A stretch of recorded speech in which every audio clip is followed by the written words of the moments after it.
So today I'm going to do an overlook and walk around on my '01 Dodge Ram 2500 24 valve. I mainly use it for sled pulling. I drive it on the road, but I do a lot of burnouts with it. Occasionally I'll drag race it. Just recently I had to put a AAM 11.5 rear axle in it. I had the Dana 70, but it kept snapping axle shafts, blowing carriers, and I snapped a pinion at one of the last pulls, and it got lodged between the carrier and the housing and put a hole in the housing, which I'll put a picture in here to show you.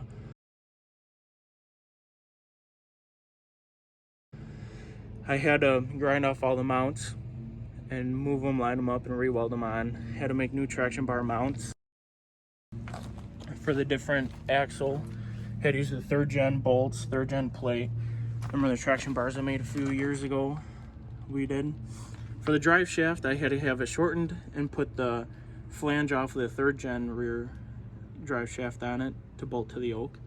It has 410 gears in the front and rear axle. It's got a full manual valve body with a built transmission, of course. Don't mind the mess. With a ratchet shifter.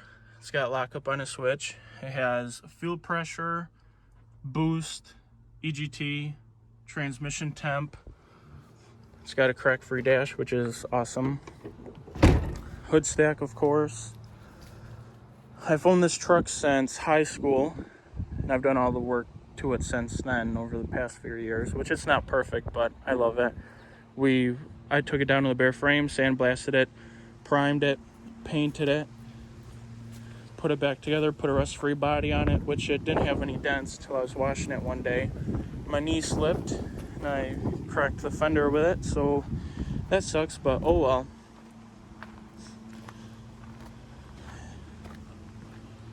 Here's my sled pulling hitch.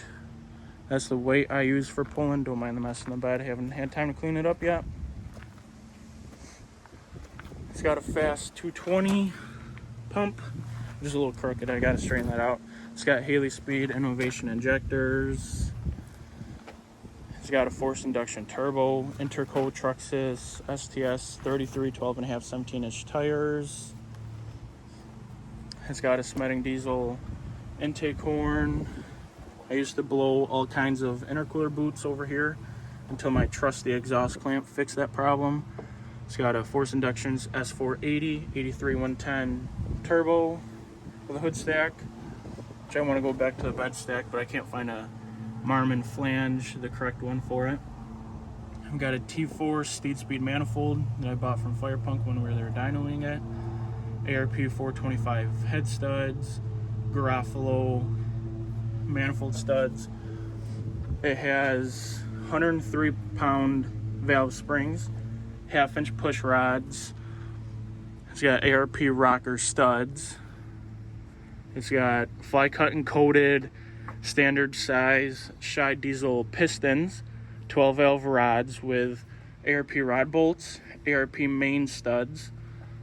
It's got a 180 HP pump out of a old 12 valve with 120 lines, stock connecting tubes, 6x16 Haley Speed injectors, a 188 220 cam, electric water pump.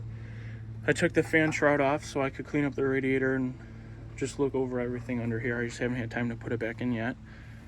Don't mind my batteries. They're kind of a mess, wiring mess. Homemade ventilation tube runs down next to the motor and blows underneath the truck. Got one on the front case too. Had to take the air conditioning out so the hood stack would fit, which is fine. I don't drive it that much anyway, and when I do, the windows are always down, which my nice tan interior is all black because of that bad boy right there. Nice tan interior, all black. And this was after I cleaned it some. So don't mind the mess in here. But I drive it all the time on the road. I haven't recently just because I welded the front diff on it, so it would be a full locker in the front, because until I can afford a locker, so they're all on back order right now. So as soon as I can get one of them, I plan on changing it out just so I can keep street driving it. But I want to common rail swap it I have a parts truck up in the corner up there behind the tree, if you can see it. And I was going to take the motor and transmission out and put it in here, but I was going to do it this winter, but I'm just going to part it out just so I can try to buy a house. So it's going to stay P-Pump life for another year or two until I can get another motor. I used to have 2.5-inch leveling kit in the front, but I took that out so front end would sit lower, which is nicer for sled pulling. You want the ass end up as high as you can and the front end as low as you can, which is really nice. It has made 730 horsepower on Fire Punk's dyno, which I'll put a video in here and I'll put a picture of the dyno sheet. It has a 2700 stall converter, so when I do drive it on the road, I can make it drive without being smoky, which is really nice. It's got the EGT probe there. The one for the transmission goes down the dipstick right to the transmission for trans temp. The intake horn. I'm forgetting a lot of stuff that's done to it, so I'm sorry about that, but from what I can remember, trying to do it so fast, that's all it is. My 01 24 valve P-pumped truck. So for the P-pump swap, had to get a lot of parts from Crazy Carl's Turbos.